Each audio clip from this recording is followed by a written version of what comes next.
मैं है। एक छोटी सी बात और अपनी कहता हूँ, मैं जब से कनॉट प्लेस आ रहा हूँ पिछले 30, 35, 40 सालों से, जी। मुझे बहुत सारे परेशान चेहरे दिखाई देते हैं। हम्म।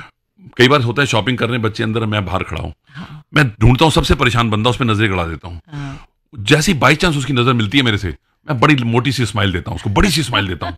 वो एक सेकंड के लिए कंफ्यूज हो जाता है, यार मैं जानता हूँ इस बंदे को, राइट। अरे कौन है यार ये।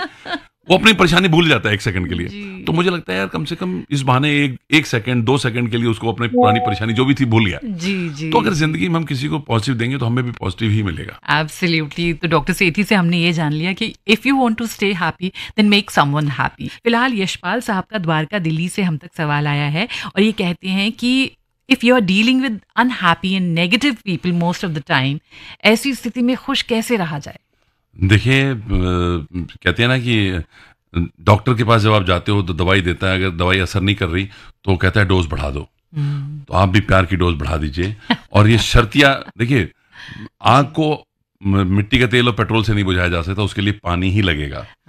और आपको नफरत को नफरत से नहीं जीता जा सकता, नफरत को मोहब्बत से ही जीता जा सकता है। जी ठीक है। तो मेरा मानना यही है और मेरी रिसर्च भी यही कहती है कि देखिए आप अगर मान लीजिए आप आज सोच लें कि आप आज से कोई नेगेटिव बात नहीं करेंगे, किसी को बुरा नहीं कहेंगे, किसी को बुरा नहीं करेंगे, तो इमीडिएटली आपके अपोजिशन में 40% लोग, मतलब अगर आप टोटल 100 मान लें, 50% आप हो गए, 40% 50% अलग हो गए, तो 40% लोग इमीडिएट वैसे ही रेसिप्रोकेट करेंगे। 10% लोग थोड़ा समय लेंगे, बट अल्टीमेटली 100% टोटल आपके साथ अच्छा होगा। शुरुआत आपने करनी। बिल्कुल इत्तेफाक रखते हैं हम आपसे। और मैंने भी एक किसी से सुना था कि लाइफ इज एन एको, आपके अंदर जो है वही आपको एनवायरनमेंट में भी दिखाई देगा। लेकिन ये सवाल डॉक्टर गौरव अग्रवाल का हम तक पहुंचा है मेरठ से, और वो ये कहते हैं कि मुझे कभी कभी ऐसा लगता है कि अगर मैं अपने आप को मैं एक कमज़ोर, एक बेचारा व्यक्ति की तरह रहूं तो बड़ा लोगों का प्यार मिलता है और मुझे सुकून मिलता है। तो क्या ये अप्रोच लाइफ में ठीक है डॉक्टर सेठी? देखिए अगर आपकी वजह से कितने लोगों के चेहरे पे मुस्कुराहट है जी। तो मेरे ख्याल कोई बुराई नहीं, बट लेकिन मैं इसको पर्सनली उसको रिकमेंड नहीं करूंगा कि आप जो है वो रहें। देखिए कॉन्फिडेंस होना अच्छी बात है, ओवर कॉन्फिडेंट होना गलत है। तो अंडर कॉन्फिडेंट होना भी, देखिए एहसास कमतरी बहुत खतरनाक है, वो लोगों को बहुत नेगेटिव बना देता है। तो आपको अपने पे भरोसा होना चाहिए, अपने पे कॉन्फिडेंस होना चाहिए, और वो सेल्फ स्टीम बहुत जरूरी है। क्योंकि अगर आप नीचे जाते जाएंगे तो वो सेल्फ स्टीम पे हिट करता है, और सेल्फ स्टीम जब हिट हो जाती है कभी उसका नेगेटिव बहुत ज्यादा हो जाता है।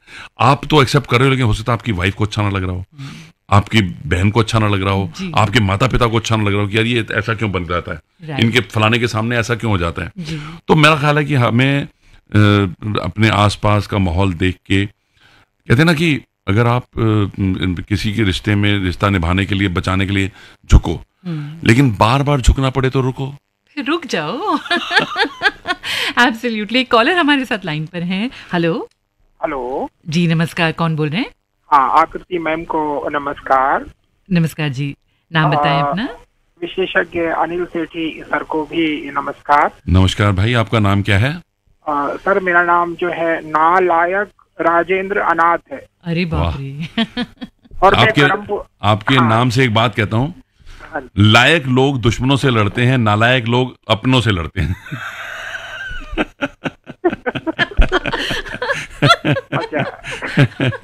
चलिए, कहाँ से बोल रहे हैं सर आप? हाँ सर, ये मैं करमपुरा दिल्ली से ही बोल रहा हूँ। जी पंजाबी। हाँ जी मैं जानता हूँ। जी सवाल पूछिए।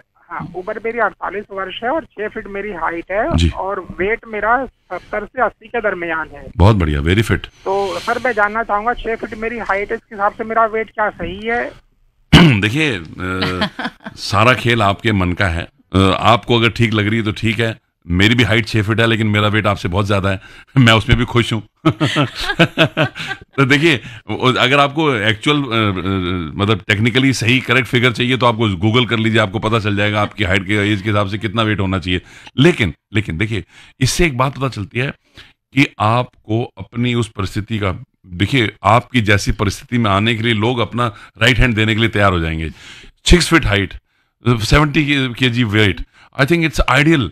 मतलब आप किसी भी फिटनेस उसमें जा सकते हैं जी। मतलब मैं ये कह सकता हूँ दावे के साथ, क्योंकि मेरा वेट आपसे बहुत ज्यादा है। ठीक है, तो आप बिल्कुल जिसमें है खुश रहें और ज्यादा कंपैरिजन किसी से ना करें। जी, एंजॉय करें लाइफ, एंजॉय कीजिए लाइफ को। राजेंद्र जी, शीतल का महाराष्ट्र से हम तक मैसेज आया है और वो कहती हैं कि इनकी स्थिति कुछ ऐसी है कि ससुराल में काफी टॉक्सिक एनवायरनमेंट है, ऐसा इनका कहना है कि मैं कोशिश बहुत करती हूँ प्रेम से रहूं, लेकिन कुछ ना कुछ बात ताने जो है लगातार मिलते ही रहते हैं। तो कुछ शीतल जी को हेल्प कीजिए। देखिए शीतल जी, बहुत ही बढ़िया आपने सवाल पूछा, क्योंकि बहुत लोगों की प्रॉब्लम है ये। और देखिए, टॉक्सिक लोग आपको अस्पताल पहुंचा देते हैं।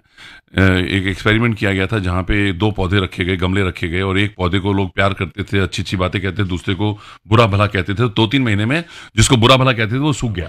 हम देखिए, हम कई बार परसेप्शन बना लेते हैं, और हर कड़वी दवाई का इलाज मीठा है। और वो मीठा क्या है? प्यार, सम्मान। आप उनकी बातों को मन पे ना लगाएं, ठीक है? भगवान ने 2 कान दिए, कान से दूसरे कान से निकाल दें। मुश्किल है, मुझे मालूम है, ये बहुत मुश्किल है। कहना आसान है, करना बहुत मुश्किल है। लेकिन आप एक बार करके देखिए। जब कोई गुस्सा कर रहा हो तो उसको भी 1 गिलास पानी ऑफर कीजिए कि आप थक गए होंगे, गला सूख गया होगा, थोड़ा पानी पी लीजिए। तो मेरा ख्याल है कि, और कभी इधर की उधर मत करिए। आप हस्बैंड को मत बताइए इधर से क्या हुआ। थोड़ी देर के बाद आप उसको अपना समझ के अपने हस्बैंड से कहिए, हमारे 2 मम्मी 2 पापा हैं। वो अगर आपके मम्मी पापा की इज्जत करते हैं, आप उनके मम्मी पापा की इज्जत करते हैं, तो मेरे ख्याल से ज्यादा समय नहीं लगेगा बाकी को भी समझने में। और आपकी परिवार में खुशहाली आएगी ही आएगी, गारंटी मैं देता हूँ। प्यार है। और आप, बहुत लोग जानना चाहते हैं डॉक्टर अनिल सेठी आपसे कि भाई कोई फिल्टर बताइए जिसमें हम केवल खुशी को अंदर लें और ये जो स्ट्रेस और इतना टेंशन होता है ना, इसको बाहर ही रख दें। देखिए, एक चीज है जो सभी जानते हैं, हमारे को हमारी हैप्पीनेस से दूर करने में बहुत बड़ा योगदान ईगो का होता है। ईगो का क्या सिस्टम है कि मतलब कहते हैं ना कि नाक का सवाल हो गया।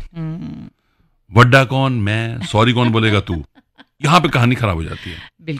और इस चक्कर में बड़े बड़े मैंने प्रॉब्लम्स देखे हैं। हस्बैंड वाइफ हो, बाप बेटा हो, भाई बहन हो, या बॉस सबॉर्डिनेट हो, 2 क्लाइंट हो, कस्टमर हो, ईगो का सवाल जब बना लेते हैं, नाक का सवाल बना लेते हैं, फिर वो कभी गड़बड़ हो जाता है। अगर आपको याद हो तो महाभारत में अर्जुन ने भी ऐसी कसम खा ली थी अभिमन्यु के मरने के बाद।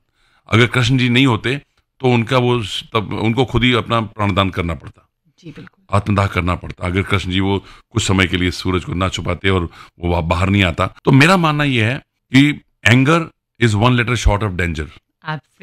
तो अब होता क्या है, ईगो में आदमी पड़ जाता है। और मुझे एक बार आईपीएल की कमेंट्री के टाइम पहले सिद्धू साहब ने 2 लाइनें बोली थी। कहते कि झुकता वही है जिसमें जान होती है, अकड़ तो मुर्दों की पहचान होती है।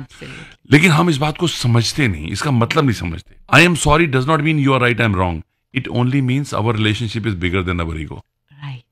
लेकिन होता क्या, हम छोटी छोटी चीजों को इतना बड़ा बना देते हैं कि वो हमारी सारी हैप्पीनेस को ओवरशैडो कर लेती है। जितने ज्यादा लोगों के चेहरे की मुस्कुराहट का कारण आप बनेंगे, आपके चेहरे पे ऑटोमेटिकली आएगी। इनफैक्ट एक हमने उस समय जब सुनामी आया था 2011 में जापान में, जब ट्रिपल डिजास्टर हुआ था, हमने सुना था कई लोग थे जिनके घर बार, बच्चे, पति, सब लोग मतलब they all died in that tragic incident. और बड़ी मुश्किल हो रही थी कि उस गम से कैसे बाहर निकले। आपका घर गया, आपका परिवार गया, लेकिन उन्हीं लोगों को इनकरेज किया गया by few of the NGOs कि आप दूसरों को खुशी लाने के लिए कुछ तो कीजिए, किसी के आंसू पोंछ के देखिए।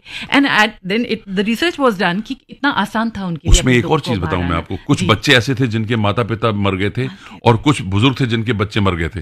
तो उनकी एनजीओ ने ड्यूटी लगाई, वो एक दूसरे को रूटीन में मिलते थे। तो उनको बच्चों की कमी नहीं महसूस होती, उनको बड़ों की कमी नहीं महसूस होती थी। इस तरीके से देखिए, वो कहते हैं ना, करते फिरते हो अंधेरे की शिकायत दर्शन, दिल की दुनिया में कोई दीप जलाओ तो सही। कितना भी अंधेरा हो, एक दिया जलता है और अंधेरा गायब हो जाता है। हजारों साल पुराना अंधेरा भी गायब हो जाता है। तो वो दिया जलाने की कोशिश लेकिन हमें खुद को करनी होगी। यही डॉक्टर अनिल सेठी से हम जान रहे हैं। और चलते चलते कुछ ही सेकंड्स बचे हैं, आप क्या कहना चाहेंगे? हाउ टू स्टे हैप्पी, कोई आखिरी मंत्र आज आप हमें देना देखिए, जो खुश ना रहने का बड़ा कारण होता है, कहीं ना कहीं आपको सेटबैक मिला, कोई भी असफलता मिली, तो वो मेरी बड़ी फेवरेट लाइन्स हैं। असफलता एक चुनौती है, देखो और स्वीकार करो। जब तक न सफल हो, नींद प्यास सब त्यागो तुम, संघर्षों का मैदान छोड़ मत भागो तुम, बिना कुछ किए किसी की जय जयकार नहीं होती, कोशिश करने वालों की जग में हार नहीं होती। गिरते हैं शहसवारी मैदान जंग में, वो तिफल क्या गिरेगा जो घुटनों के बल चले।